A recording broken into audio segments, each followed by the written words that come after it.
कहते हैं कि जोड़ियां ऊपर वाला बनाता है, लेकिन 21वीं सदी के ज़माने में आजकल जोड़ियां ऑनलाइन भी बनती है। इस प्लेटफॉर्म का नाम है मैट्रिमोनियल साइट। ऐसा नहीं है कि इन साइट्स पर सभी धोखाधड़ी और जालसाजी वाले मामले ही सबसे ज़्यादा मिलते हैं। कई ज़रूरतमंदों को इस प्लेटफॉर्म ने नई जिंदगियां भी दी है, जो आज सुकून से गुजर बसर भी कर रहे हैं। लेकिन टर्म्स एंड कंडीशन अप्लाई आज के ज़माने में हर जगह लागू होती है। अतुल सुभाष मोदी इसी टर्म्स एंड कंडीशन को नहीं पढ़ पाया और खुदकुशी करने पर मजबूर हो गया। अतुल सुभाष के साथ ऐसा क्या हुआ? क्या उसके साथ कोई धोखा हुआ कि वो धीरे धीरे दलदल में फंसता चला गया?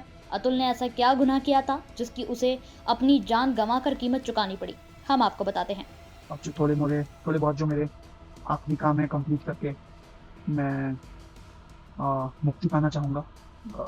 इससे माफ़ करना, जिस उम्र में मुझे अपने मम्मी पापा का सहारा बनना था, उस उम्र में उन्हें हमेशा के लिए दुख देके जा रहा हूँ ऐसा। दरअसल अतुल सुभाष मोदी ने मैट्रिमोनियल के जरिए आनन फानन में शादी तो कर ली, लेकिन उसे पता ही नहीं चला कि वो शादी एक दिन उसके लिए जी का जंजाल बन जाएगी, उसकी जिंदगी को बर्बाद कर देगी। शादी के महज 5 साल में हंसते मुस्कुराते चेहरे की फोटो पर हाड़ चढ़ जाएगा। साल 2019 में एक मैट्रिमोनियल साइट से मैच मिलने के बाद अतुल ने उत्तर प्रदेश के जौनपुर की रहने वाली निकिता सिंघानिया से शादी की थी। साल 2020 में दोनों को वैवाहिक जीवन से एक बेटा भी हुआ, लेकिन कुछ महीनों बाद ही मियाँ बीवी में अनबन बढ़ गई। निकिता अपने बेटे को साथ लेकर अपनी मां के पास जौनपुर चली गई। साल 2022 में निकिता ने अतुल और उसके परिवार के खिलाफ 1-2 नहीं बल्कि 9 मामले दर्ज करवा डाले। इनमें मर्डर, अप्राकृतिक सेक्स से लेकर दहेज भी शामिल था। करीब 2 साल तक जौनपुर की फैमिली कोर्ट में केस चला। इस पूरे घटनाक्रम से तंग आकर अतुल ने 9 दिसंबर को इंटरनेट पर 1 घंटा 20 मिनट का वीडियो जारी किया, जिसमें उसने पूरे घटनाक्रम का खुलासा किया और खुदकुशी कर ली।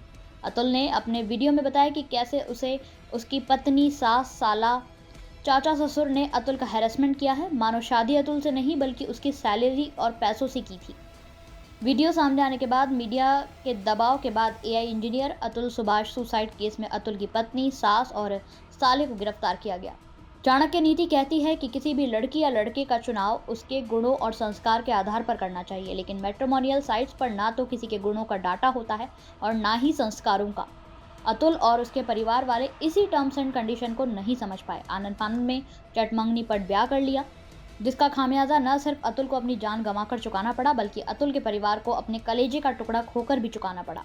अब अतुल का परिवार अपने बेटे के लिए इंसाफ की लड़ाई लड़ रहा है। अतुल के माता पिता अपने पोते की राह तक रहे हैं, क्योंकि दादा दादी को जितना प्यार अपने बेटे से नहीं होता, उतना प्यार उन्हें अपने पोते पोती से होता है। इसलिए वो अपने पोते की कस्टडी की मांग कर रहे हैं। वहीं इस मामले को लेकर अब सोशल मीडिया पर एक अलग ही जंग छिड़ी हुई है। कुछ का कहना है कि कहने को तो ये देश पुरुष प्रधान है, फिर भी सबसे ज्यादा कानून महिलाओं के लिए बनाए गए हैं। पुरुषों के लिए कोई प्रावधान ही नहीं है, जबकि एक पुरुष आंखों से आंसू नहीं बहाता, बल्कि वो आंसुओं की घूंट भर भर कर चुपचाप उसे पीता रहता है। इस मामले पर आपकी क्या राय है, हमें कमेंट सेक्शन में जरूर बताएं। ब्यूरो रिपोर्ट्स, लोकल पत्रकार।